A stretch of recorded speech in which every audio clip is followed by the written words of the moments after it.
дар мавҷ барномаи иттилоотии хабар.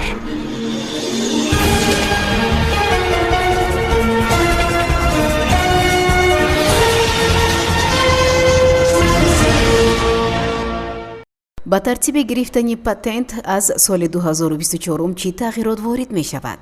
вазорати корҳои дохилии русия аз навовариҳо дар тартиби гирифтани патент барои шаҳрвандони хориҷӣ хабар дод.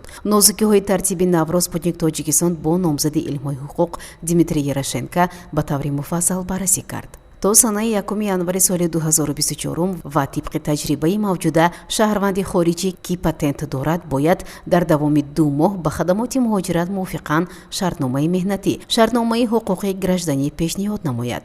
ин корро шахсан анҷом додан ё фиристодан мумкин аст, ёдовар шуд мутахассис.